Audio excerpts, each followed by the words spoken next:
લોકો એવું ઈચ્છતા છોકરી આપવી હોય ને કે ભાઈ બગીચો છે, ગીરવાળા છે એટલે એને છોકરી આપી દેતા.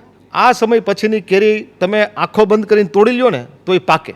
મને તો એવું લાગે છે કે ગીરના આંબામાંથી 50-70% કેરી તો કાચી તૂટી જાય છે. દરેક ઘરમાં શું હોય કે 2000નું બોક્સ અમે લઈ આવ્યા, એક આમ સ્ટેટસ સિમ્બોલ બતાવતા હોય કે અમે 2000ની બોક્સ લઈ આવ્યા ને આમ કેરી ખાઈએ, રસ ખાઈએ, એમાં ખાંડ નાખીને ગળી કરીને ખાતા હોય.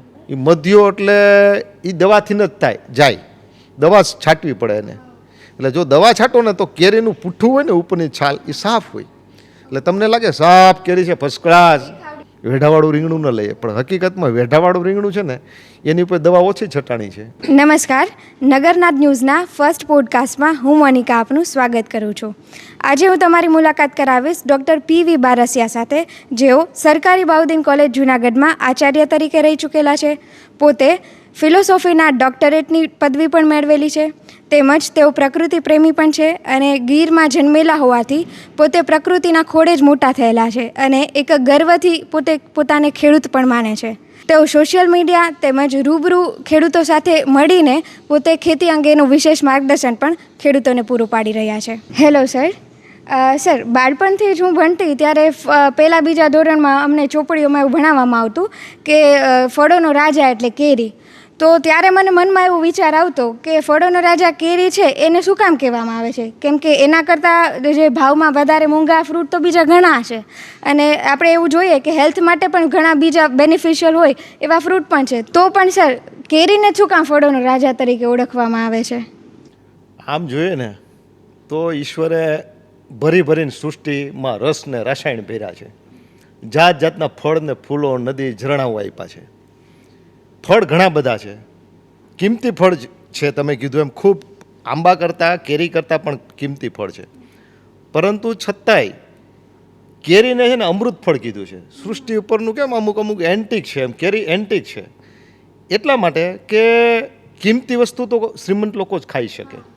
આ લોકો આ કેરી છે ને એ બધા લોકો ખાઈ શકે છે. ને બીજું કે ખાવામાં એટલું મધુર ફળ છે કે રોટલી સાથે પણ ખાઈ શકો, એમ એકલી કેરી પણ ખાઈ શકો, ચીરું કરીને પણ ખાઈ શકો, રસ કાઢીને પણ ખાઈ શકો, આંબામાં પાકેલી પણ ખાઈ શકો, કાચી પણ ખાઈ શકો, અથાણું કરીને પણ ખાઈ શકો. એટલે ઠેઠ ઉપનિષદો વખતે આપણા વેદોના શ્લોકોની અંદર પણ આમ્રફળના ઉલ્લેખો થયેલા છે. એટલે આપણે એને ફળોનો રાજા કહેવામાં આવે છે. અને ફળોના રાજામાં પણ સૌથી શ્રેષ્ઠ એમ કહેવાય ને કે અમૃત ફળ તો કેસર કેરીને કહેવામાં આવે છે. કે જે ભારતભરમાંથી જેટલી બી કેરી આવ્યા છે એમાંથી સૌથી બહુ પ્રખ્યાત હોય એવી એક આલ્ફાન્સો અને કેસર. તો કેસર છે એ આપણા ગીર રિજિયનમાં થાય છે અને એને કેસરને કેસરી સાથે પણ જોડવામાં આવે છે. તો કેસર અને કેસરી વચ્ચે શું નાતો છે? આલ્ફાન્સો છે, આ જે રત્નાગીરી છે ને એ અને કેસર કેરીમાં થોડોક ડિફરન્સ છે. મીઠાઈની દ્રષ્ટિએ બેયના અલગ ટેસ્ટ અલગ વ્યક્તિને અલગ હોઈ શકે. કોઈને આલ્ફાન્સોનો ટેસ્ટ ગમે છે. ઘણા લોકો એમ કહે છે કે કેસર કેરી જેવી મીઠી કેરી આલ્ફાન્સો પણ નથી, અને હોઈ પણ શકે, મારો કોઈ દાવો નથી. પણ આમ છતાં કેસર કેરી છે ને ગીરમાં થાય છે, વલસાડમાંય થાય છે, બીજી જગ્યાએ થાય, વંટલી થાય છે. પણ જે મૂળભૂત ઈશ્વરે શું બનાવ્યું છે ખબર? કે માનો કે કેસર છે ખાવાનું, જે આપણે બાળકોને પીવરાવીએ, તો એ કાશ્મીરમાં થાય. શિમલાના સફરજન એ શિમલામાં થાય ને, થાય ભલે ને ભાવનગરમાં સફરજન વાવો તો થાય, પણ શિમલાના સફરજન હોય ને એવી મીઠાશ ન આવે, એવી રસાયણ ન આવે. એમ કેસર કેરી છે ને એ તાલાલાનો પથ્થર કેલ્શિયમનો પથ્થર છે. ત્યાં જે કેરીની અંદર મીઠાશ આવે છે ને એ પછી વલસાડની કેરીમાં એવી મીઠાશ નથી આવતી. કેસરમાં એનું ગોટલું પણ થોડુંક પોળું થઈ જાય છે, મોટું થઈ જાય છે. રસની દ્રષ્ટિએ, ગર્ભની દ્રષ્ટિએ સૌથી વધારેમાં વધારે 1 કિલોનો સૌથી વધારે ગ્રામ વજન રસનો એ કેસર કેરીમાંથી, તાલાળાની કેસર કેરીમાંથી થાય છે. તમે પ્રશ્ન પૂછો કેસર અને કેસરીમાં, તો બંને છે ને જબરજસ્ત છે આમ જુઓ તો. અને જોવાનું એ છે બંને, જો કેસરી આપણે કેને કહીએ? સિંહને કહીએ છીએ, અને કેસર એ કેરીને કહીએ છીએ. બંને તાલાલામાં થાય છે, બંને તાલાલામાં છે, અને બંને રેર એન્ડ ઉપર છે. રેર એન્ડ ઉપર આમ આપણે એવી અવસ્થા તરફ છે. આપણે એમનું કહીએ રેર એન્ડ, હવે સિંહ હવે નાશ પામ્યા છે, એમ નહીં, પણ એનું અસ્તિત્વ જોખમમાં છે. એમ આપણને તમે એમ કહેશો કે કેરીનું કેવી રીતનું રેર એન્ડ ઉપર, પણ આજકાલનો જે સમય છે ને, આપણે આગળ એ વિષય ઉપર વાત કરીશું કે કેરીનું અસ્તિત્વ પણ હવે રેર એન્ડ ઉપર છે. એટલે બંને કેસરી છે, બંનેનો કલર એક છે, બંને સિંહ છે, એ એશિયામાં ફર્સ્ટ આમ વિશ્વમાં પ્રખ્યાત છે. એમ કેસર કેરી પણ વિશ્વમાં પ્રખ્યાત છે. હજુ ઘણાએ ખાધી નથી. એક વખત અમે હોલિવૂડમાં કેરી મોકલી હતી, તો એ ચાખીને તો એ લોકોએ એમ કીધું કે આવી કેરી અમે ક્યાંય ખાધી નથી અત્યાર સુધીમાં. એટલે કેસર કેરીમાં એ ટેસ્ટ છે. એવું કહેવાય છે કે પહેલાંના ટાઈમમાં, જ્યારે મારા દાદાના ટાઈમમાં, કે બાળકો હતા, પોતાના દીકરા દીકરીઓ હોય એને જ્યારે પરણાવવાના હોય ત્યારે એ લોકો એવું વિચારે કે ભાઈ સામેવાળા માણસો છે કે જેને ત્યાં આપણે દીકરી આપવાની છે, એ લોકો પાસે આંબાનો બગીચો છે, તો કે ના, ત્યાં જઈને આપણી દીકરી સુખી થશે એમ. તો મારા પપ્પા અને દાદા એવું કહે છે કે પહેલાંનો જમાનો હતો કે ત્યારે કેરીનો અને આંબાનો જમાનો હતો. તો તમે એના વિશે શું કહો છો? એક જમાનો હતો, ખાસ કરીને એ જમાનો જે 1965-70માં જન્મેલા છે ને, આ લોકોએ આ જમાનો જોયો છે. કારણ કે 70માં જન્મેલા, એટલે કે મારી ઉંમરના માણસો, એ જ્યારે પરણવા લાયક થયા હતા ને, ત્યારે મને યાદ છે કે જોવામાં આવતું એ ત્યારે સુરતનું પણ એક ક્રેઝ હતો, સુરતનું, હીરાનું. અત્યારે નથી. ત્યારે એમ કે સુરત છે તો એ છોકરો પરણી જતો, એને આંબાના બગીચા છે તો એ છોકરો પરણી જતો. ત્યારે નોકરી કરતાં આંબાના બગીચાનું એટલું વેલ્યુ હતું. આજે એ નથી. પણ એ સમયે કેસર કેરી વવાતી હતી, કેસર કેરીના આંબા ઉછરી રહ્યા હતા.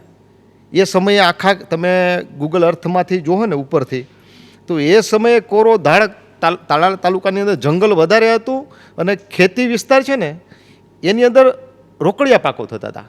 એમાં આંબા બહુ ઝાઝા નહોતા. ને અત્યારે તમે જુઓ, અને આજથી પણ 5 વર્ષ પહેલાં, અત્યારે તો ઘણા બધા આંબા કપાઈ ગયા છે, 5 વર્ષ પહેલાં જુઓ તો જેટલું ગીરની અંદર જે ફોરેસ્ટ વિભાગ છે એની અંદર જેટલા વૃક્ષને જંગલને વન છે ને, એટલું જ જંગલ વન ખેડૂતોએ પોતાના ખેતરમાં ઊભું કરેલું. અને એ સમયે આંબાની કિંમત હતી. એનું કારણ શું છે કે આંબામાં ફળ ફૂલ બહુ આવતા, અને લોકો કેરીની ડિમાન્ડ ખૂબ હતી. એટલે એક વીઘો એ સમયે જ્યારે 5,000 કે એવું હતું વીઘાનું આદર્શ ઉત્પાદન, ત્યારે ખેડૂત કેસર આંબાનો ખેડૂત 25,000નું આદર્શ ઉત્પાદન લેતો.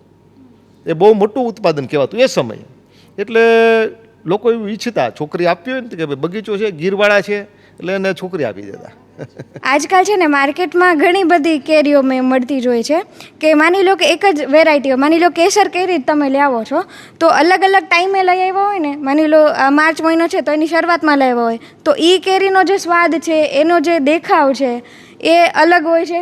વળી પાછું તમે એપ્રિલમાં લઈને જે સેમ એ જ કેસર કેરીને લઈને આવો છો માર્કેટમાંથી, તો એનો સ્વાદ અલગ હોય છે. અમુક મીઠી હોય છે સ્વાદમાં, અમુક ફીકી હોય છે, અમુક ઉપરથી ગ્રીન દેખાય છે, એકદમ લીલી હોય છે, પણ અંદરથી બહુ જ મીઠી નીકળે છે. તો અમુક છે ઉપરથી બહુ પીળી ને એવી દેખાતી, આપણને એવું લાગે કે આ બહુ પાકી ગયેલી કેરી હશે, સરસ હશે સ્વાદ, પણ અંદરથી સ્વાદમાં બહુ ફીકી લાગે છે. તો આની પાછળનું શું કારણ હોઈ શકે?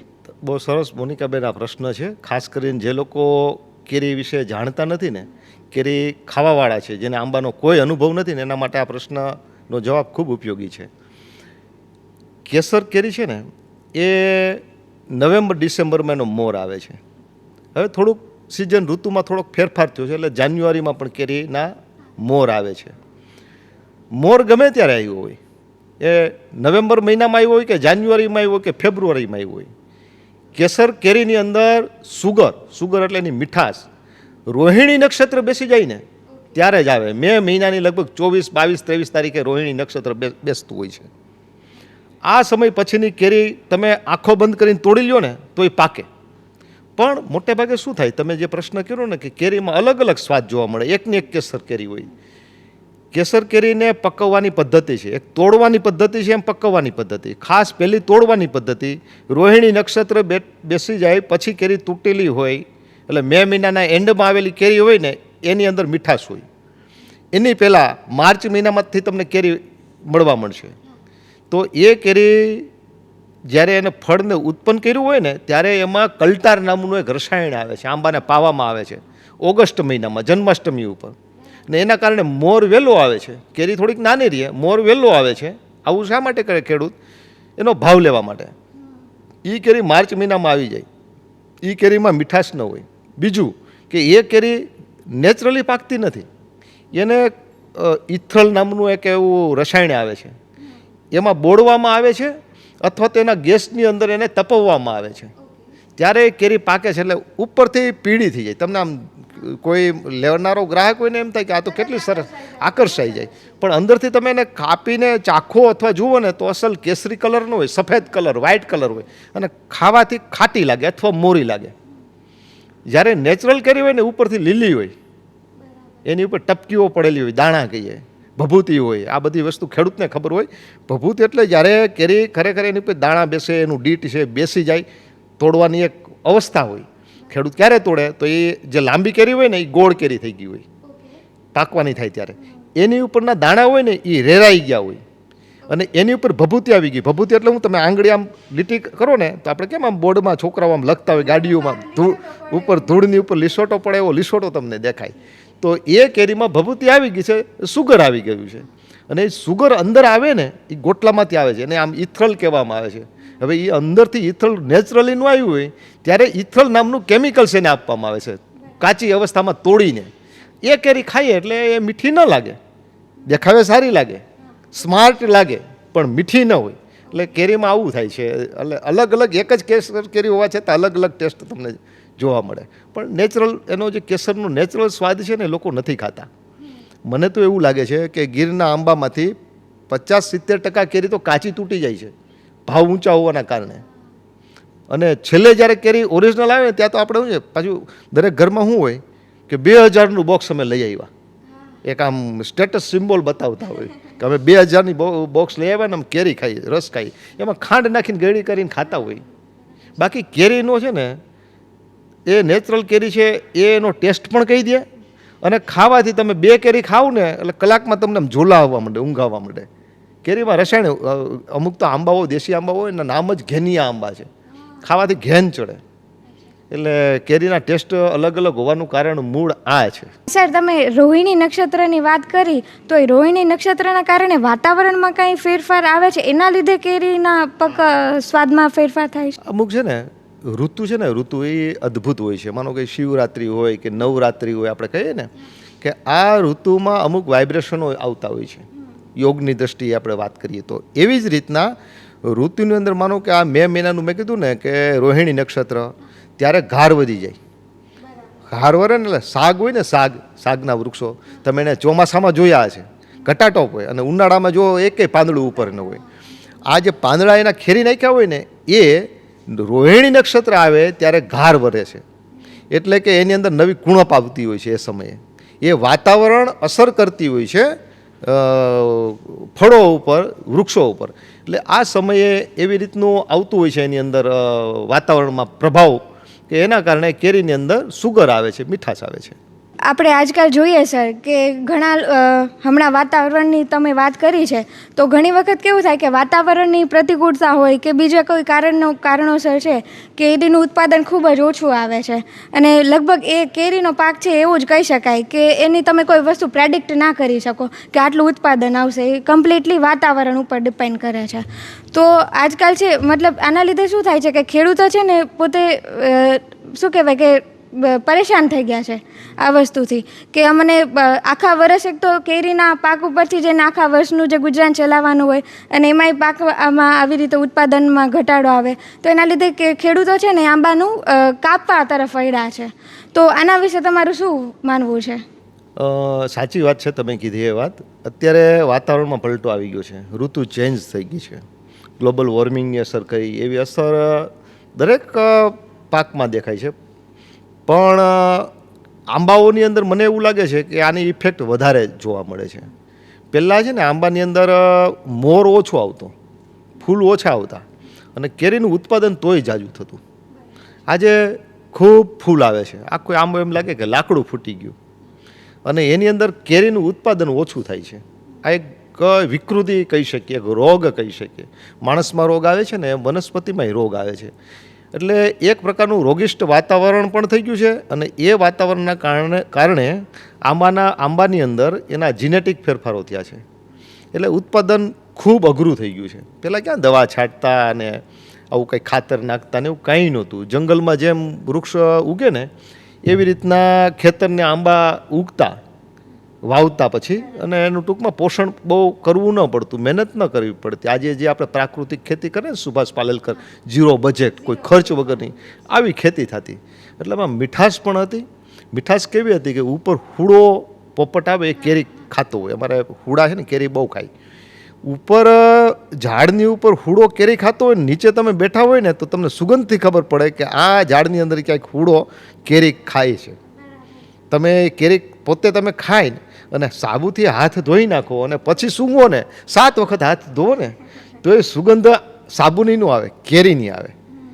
એટલે એટલું અદ્ભુત ફળ હતું જ, અને છે પણ ખરું. પણ રાસાયણિક દવાઓના કારણે, ગ્લોબલ વોર્મિંગના કારણે ખેડૂતોએ રાસાયણિક ખાતર, દવા અને નવા જેમ જેમ આપણે આધુનિક થતા જઈએ છીએ, જેમ જેમ વૈજ્ઞાનિક થતા જઈએ છીએ ને, એમ ઓલી મરઘી કેમ હોય, ઓલું સોનાનું ઈંડું આપતી, તો મરઘીને આપણે ચીરીને એમ કે બધા સોનાના ઈંડા લઈ લેવા છે. આવી રીતના ખેડૂતની થોડીક આમ વ્યાપારિક વૃત્તિ, ખેડૂતની વ્યાપારિક વૃત્તિ છે, એની પાછળનું કારણ એ છે કે કારણ કે સંઘર્ષ કરતો માણસ છે, જીવનમાં આર્થિક યોદ્ધો છે ખેડૂત. અને જો એ 12 મહિનાનું એક ફાલ હોય અને જો એમાં પણ એને કાંઈ મળે નહીં તો એનું 1 વર્ષ 24 મહિનાનું થાય. કારણ કે આ વર્ષેનું આવ્યું, હવે આવતે વર્ષે જોવાનું, આકાશી રોજી છે એની માટે. એટલે ખેડૂત બિચારો મજબૂર થઈને રાસાયણિક ખાતરો તરફ વળ્યો છે. એટલે હવે આ ફરીથી દિવસો લઈ જવા માટે ખેડૂતને સમજાવવું પડે, ભાઈ આ રાસાયણિક ખાતર છે ને, એ ઓલી મરઘીને કાપીને એની અંદરથી સોનાના ઈંડા કાઢી લેવા બરાબર છે. આનાથી આપણે બહુ પરમેનન્ટ આ ટકશે નહીં. આ જે આપણે કરી રહ્યા છે એનું પરિણામ સારું નહીં મળે. એટલે આ પ્રશ્ન છે આમાં. સર, અત્યારના ટાઈમમાં છે ને માર્કેટમાં આપણને ઘણા લોકો છે એ અત્યારે ઓર્ગેનિક પ્રોડક્ટ્સ ને ઓર્ગેનિક ફૂડનો જમાનો છે, બરાબર? તો ઘણી વખત કેવું થાય કે ફ્રૂટ છે, શાકભાજી છે, એ બધું છે ને ઓર્ગેનિકના નામે ઇનઓર્ગેનિક તમને પકડાવી દે છે. ઇન શોર્ટ એવી જ રીતે હું તમને વાત કરી શકું કે વ્યાપારી છે એમ કહે દે કે નહીં ને બેન આ ઓર્ગેનિક છે, અને ભાવ છે એ ઓર્ગેનિક ના હોય તો ઓર્ગેનિકના ભાવ લઈ લે છે. તો આપણે કેરી ઓર્ગેનિક છે કે નહીં એ કેવી રીતે આપણે જાણી શકીએ? મોનિકાબેન, બધા જ આમાં હું દુનિયા ઝૂકતી હે ઝુકાના વાલે ચાહે. ખરીદવા આવે ને એટલે વેપારી હોય ને, વેપારી કોઈ પણ હોય, ખેડૂત ગલે બેઠો હોય તો એ વેપારી થઈ જાય એ સમયે, અને બીજો કોઈ વેપારી હોય તોય એને જે ખપતું નથી ને એ તમને વધારે આપશે. આ લ્યો, આ લઈ જાઓ બેન, આ બહુ સારું. એમ તમે આ ઓઝરીયુમાં ને આમાં પેલામાં કટલેરીની દુકાનમાં જતા હોય, તમને અનુભવ હશે. એટલે ખેડૂત હોય કે કોઈ પણ હોય, ઓર્ગેનિક લોકો માગે છે, મારે ઓર્ગેનિક ખાવ. કારણ કેન્સર ને રોગ ને એટલા બધા વૈધા છે કે ડૉક્ટરો એમ કહે કે ભાઈ આ રાસાયણિક ખાતરથી થાય છે, કેન્સર થાય, હાર્ટ એટેક આવે છે. એટલે જે ગ્રાહક છે બિચારો ઓર્ગેનિક ગોતે છે, પણ ઓર્ગેનિક ઉપર લખ્યું તો નથી ને કપાળ ઉપર કે આ ઓર્ગેનિક છે. કેરી ઉપર લખ્યું નથી ઓર્ગેનિક છે. મને ખબર છે, હું ખેડૂત છું, એટલે કેરી વેચવાવાળા ગમે એ બધા ઓર્ગેનિક કરીને જ વેચે. તમે જોજો તો ખરા, દરેક ખોખાની અંદર ઓર્ગેનિક ગીરની કેસર કેરી. ઓર્ગેનિક એ બહુ અઘરી વસ્તુ છે. ગૌમૂત્રનું ને જીવામૃત કરવું પડે એની, આ ટૂંકમાં આમ છે ને ખર્ચવાળું કામ નથી, પણ થોડુંક અઘરું કામ છે, લઘરું કામ છે એક કરવું એ. અને એ ઓર્ગેનિકને તમે વાત કરી કે ખબર કેમ પડે, બહુ ઇઝીલી ખબર પડી જાય. એની લેબોરેટરી કરવાની જરૂર નથી. તમે હે ને ટમેટા હોય ને, ટમેટા સાદી વસ્તુ છે, તમે ટમેટું એક આમ સેઢા પાડે થયું હોય ને એ ટમેટું ખાજો, અને એક ટમેટું એવું ખાજો કે જે ટમેટીનું ખેતી કરી છે જે માણસે, એનું ટમેટું ખાજો. બંનેમાં જમીનના આસમાનનો ફરક મળશે. સેઢા પાડે થયેલા તુરિયાનો વેલો હશે ને એ તુરિયાનું શાક ખાજો, અને જેણે ખરેખર કોમર્શિયલ કે પ્રોફેશનલ ઉગાડીને કર્યું છે ધંધો કરવા માટે કે એ તમે ખાજો. એમાં મીઠાશમાં ફરક પડી જાય. કેરી એવી વસ્તુ છે, કેરી ખાવ ને ત્યાં ખબર પડી જાય કે આ ઓર્ગેનિક કેરી છે. બીજી બાબત પણ છે કે આમ જોઈએ ને આપણે, હું દ્રાક્ષ લેવા જઈએ ને તો દ્રાક્ષ મોટી હોય, લાંબી હોય. અત્યારે સમય એવો સ્માર્ટનો, જે સ્માર્ટ હોય ને તરત લઈ લેવું. પણ ખરેખર મોટી દ્રાક્ષ કરતાં તમે નાની ગોળ દ્રાક્ષ હશે ને, નાની, એ જોજો એમાં મીઠાશ વધારે હશે. જે દ્રાક્ષ મોટી થાય છે ને એ જિબ્રેલિક એસિડમાં એને બોળવામાં આવે છે, રાતોરાત મોટી થઈ જાય છે. એવી રીતે ઓર્ગેનિક કેરી હોય ને એની ઉપર છે ને ડાઘ ડૂગી હોય. એનું કારણ છે કે મધ્યા નામનો એક રોગ આવે છે. એ મધ્યો એટલે એ દવાથી જ જાય, દવા છાંટવી પડે એને. એટલે જો દવા છાંટો ને તો કેરીનું પૂઠું હોય ને ઉપરની છાલ એ સાફ હોય, એટલે તમને લાગે સાફ કેરી છે, ફર્સ્ટ ક્લાસ, દેખાવડી બહુ છે, તો સમજવાનું કે આની અંદર રાસાયણિક ખાતરનો કે પેસ્ટિસાઇડ દવાનો ઉપયોગ થયો છે. આ બધી વસ્તુઓ છે ને, તો આપણે શાકભાજી લેવા જઈએ, માનો કે મોનિકાબેન રીંગણા લેવા જઈએ, તો રીંગણામાં આપણે વેઢાવાળું રીંગણું ન લઈએ, વેઢાવાળું રીંગણું ન લઈએ, પણ હકીકતમાં વેઢાવાળું રીંગણું છે ને એની ઉપર દવા ઓછી છટાણી છે. હું તો કહું કે ઈયળ નીકળે ને તો એ કાપીને અને વધે ને જેનો એનું શાક કરશો ને તો આરોગ્ય માટે એ સારું છે. ગોળ લેવા જાઓ તો તમને આમ સ્માર્ટ ગોળ હોય ને, કાળો ગોળ નહીં ગમે, કલરિંગ ગોળ ગમશે.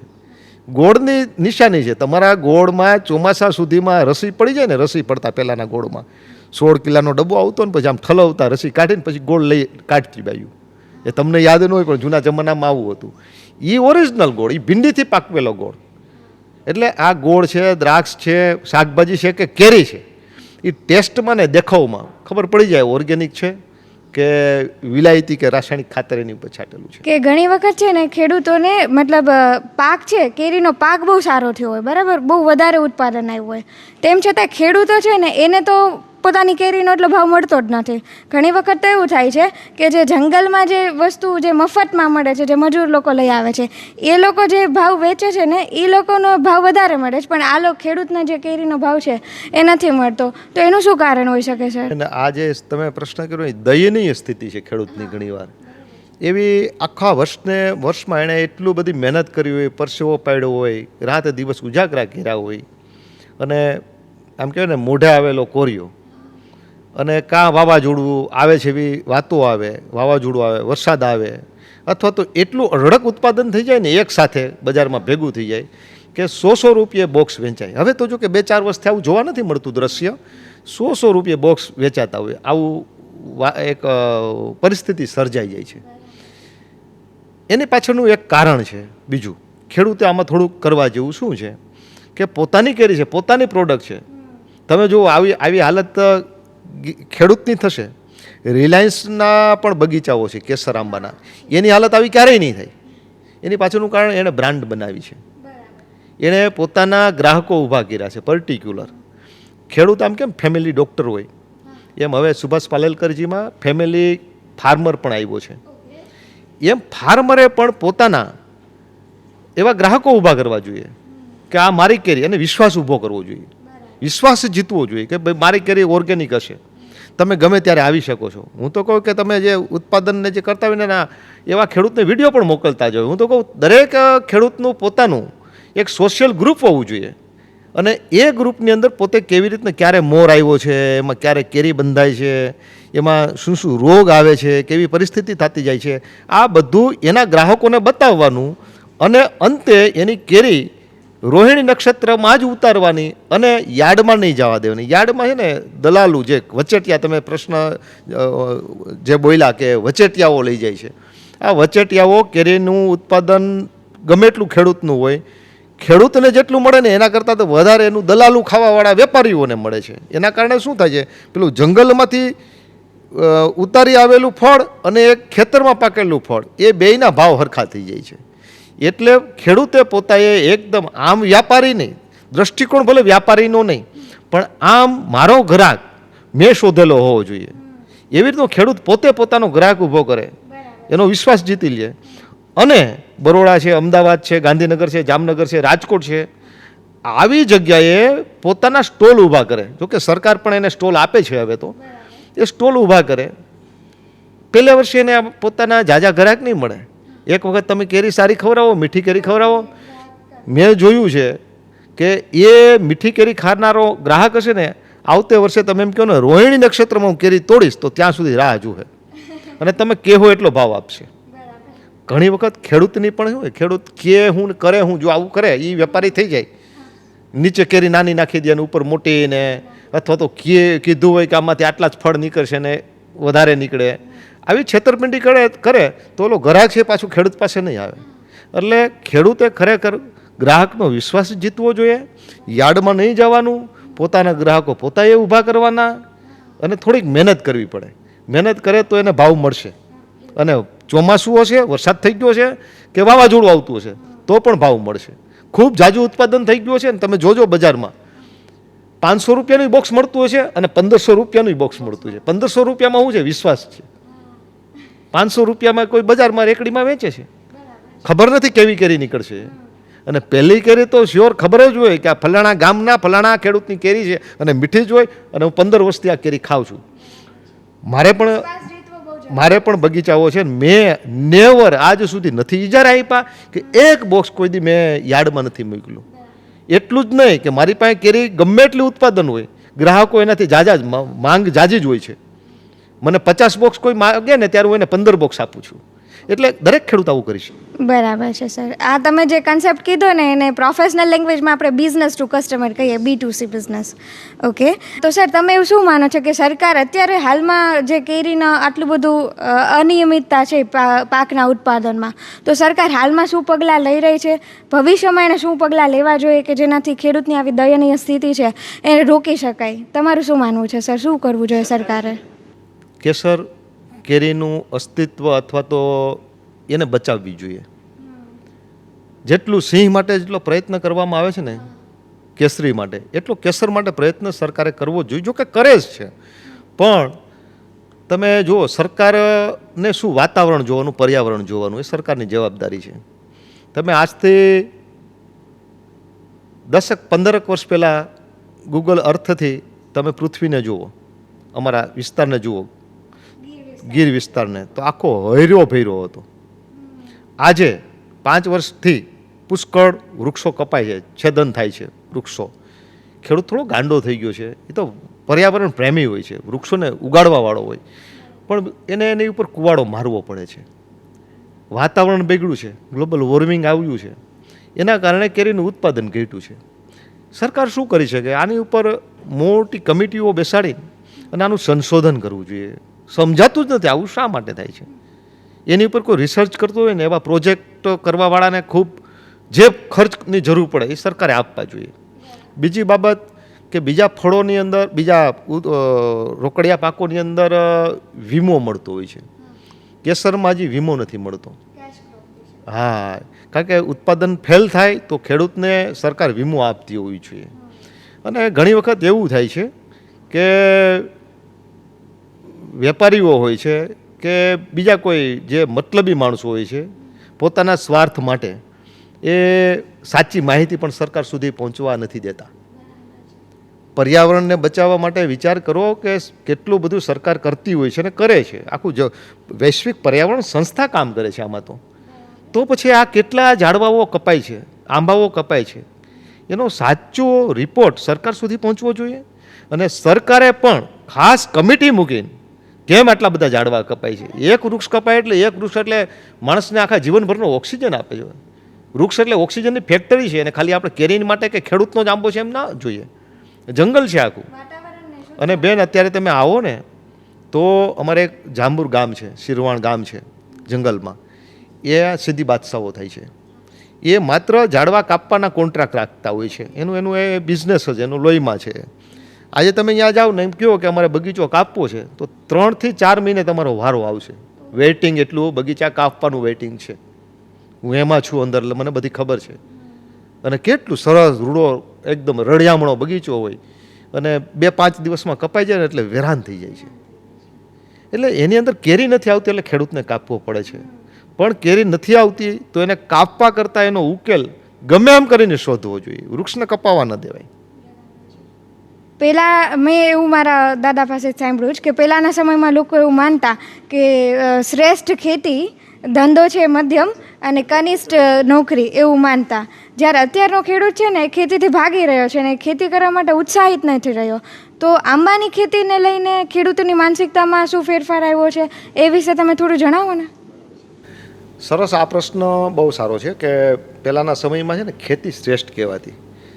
ઘણી એવી નવલકથાઓ લખાણી છે, ઘણા એવા પિક્ચરો બન્યા છે. 2 વીઘા જમીન આવા જોઈએ ને આપણને ખેતીની કેટલી કિંમત હતી. અને આન બાન ને શાંતિ જીવો શરદ સતનમ સુધી ખેડૂત ખંભે હળ હોય અને ઉત્સાહથી જીવી શકતો, કોઈ પણ માનસિક રોગ ન આવતા. પણ અત્યારે છે ને નોકરીને શ્રેષ્ઠ ગણવામાં આવે, ધંધાને શ્રેષ્ઠ ગણવામાં આવે, ગામડાઓ ખાલી થાય છે, બધા જ ખેડૂતોના છોકરાઓ શહેરો તરફ ભાગ્યા છે. ગામડાઓ ખાલી થઈને શહેરો ભરાતા જાય છે. એની પાછળનું કારણ 2 કારણ હું એના પ્રત્યુત્તર આપીશ. એક તો એ કે ખેતીમાં આવે છે ને આમ રસાયણ નથી રહ્યો, કારણ કે એટલું બધું એક હરિક્રાંતિ આવી હતી વચ્ચે. હરિક્રાંતિ એટલે શું કે ખાતર નાખ્યું, એટલું બધું યુરિયા ને એટલું બધું ડાયમોનિયા આપ્યું જમીનને, કે જમીને ખૂબ આપ્યું, જમીને આપ્યું, ઓલી સોનાની મરઘી જેવું થયું. પછી જમીનની અંદરથી ફળદ્રુપતા જતી રહી.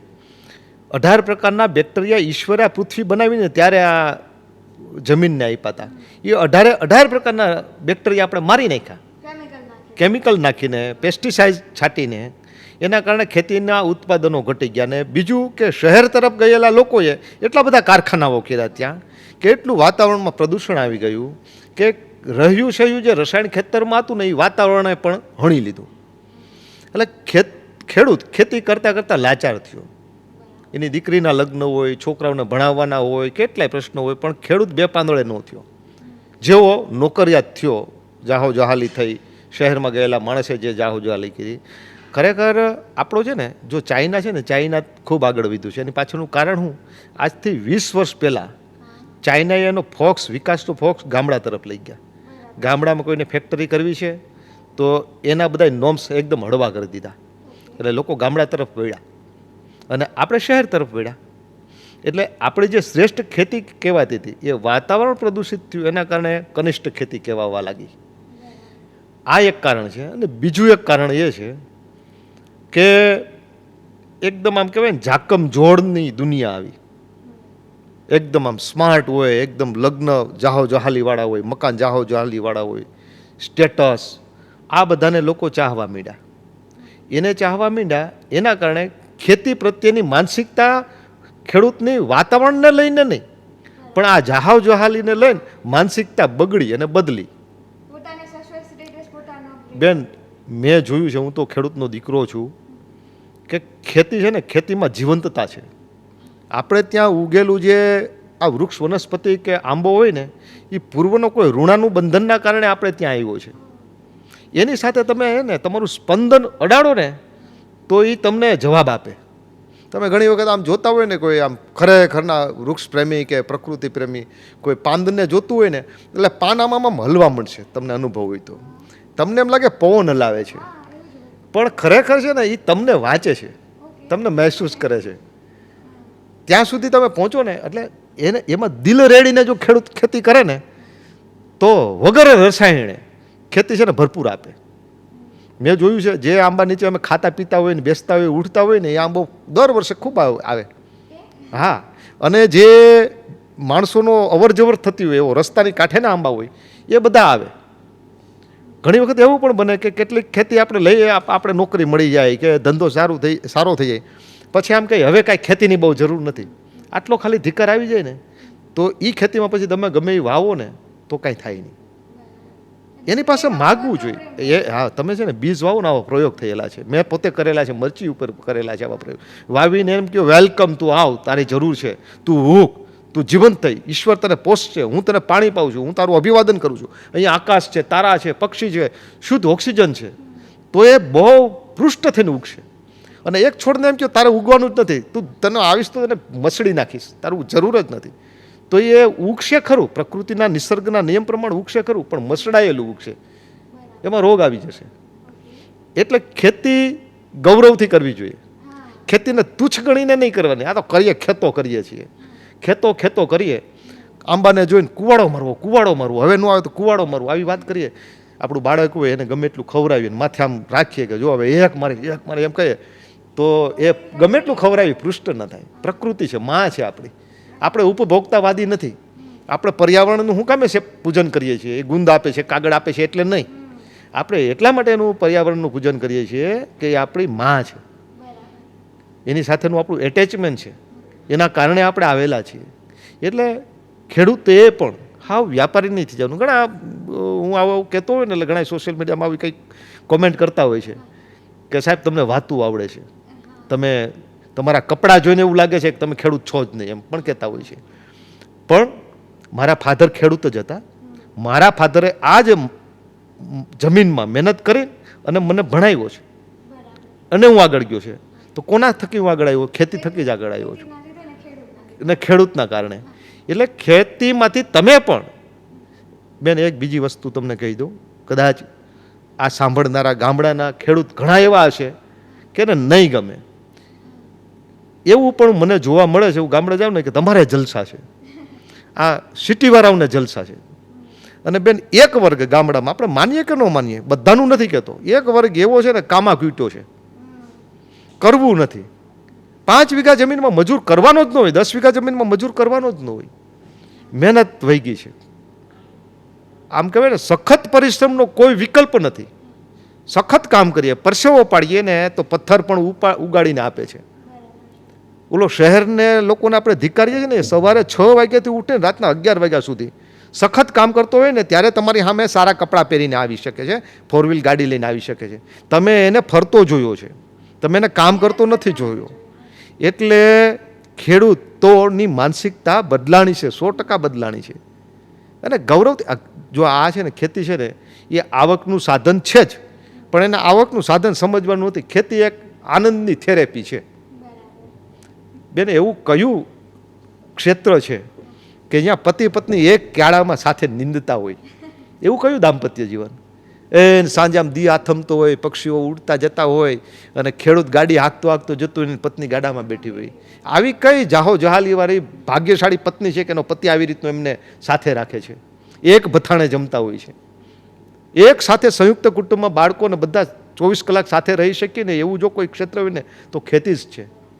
કોઈની લાચારી નથી, કોઈ રવિવારની કે કોઈ સીએલ રજા મૂકવાની જરૂર નથી.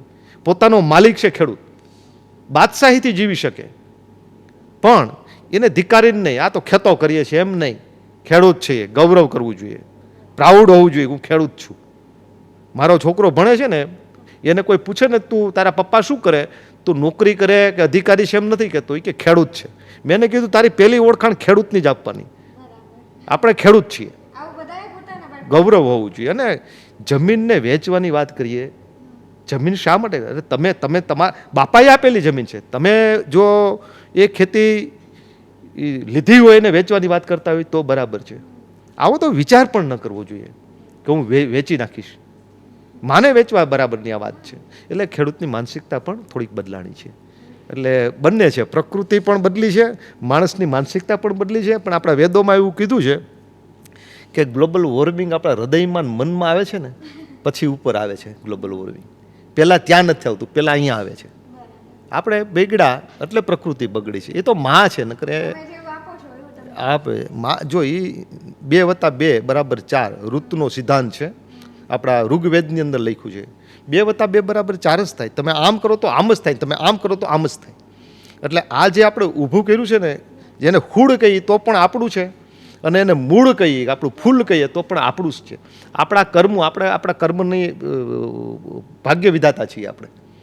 આપણા ભાગ્ય વિધાતા આપણે છીએ. એટલે આપણે જ્યારે એમ કહીએ કે આવું થાય, આપણે એની ઉપર શ્રાપ વરસાવીએ, ત્યારે એવું જ થાય. ગૌરવથી ખેતી કરીએ તો ખેતી પણ સારું આપશે, વાતાવરણ ફરીથી સુધરશે. સર, તમારે બહુ સારું એવું નોલેજ છે કેરી વિશે, ખેતી વિશે, અને આજે તમે અમને ખૂબ જ વધારે પડતું નોલેજ આપ્યું મને, ખેડૂતોને, જે પોતે ગ્રાહકો છે કે જેને પોતે કેરી ખરીદવા બજારમાં જાય છે, એમને પણ તમારું આ નોલેજ છે એ પૂરું પાડવા માટે, અને જેનાથી એને ફાયદો મળશે, એના માટે આપનો ખૂબ ખૂબ આભાર. Thank you very much sir. સરસ, થેન્ક યુ. તમારું પણ તમે નગરનાદની આ ચેનલમાં આ વિષય લઈને અને બોલાવ્યો. ખેડૂતની પણ કેટલીક વાતો, અને ગ્રાહકોને, જે કેરી ખાવાવાળા કેરી પ્રેમીઓનો એક વર્ગ છે, એને પણ આનાથી કંઈક મળશે એવું આશા સાથે. Thank you.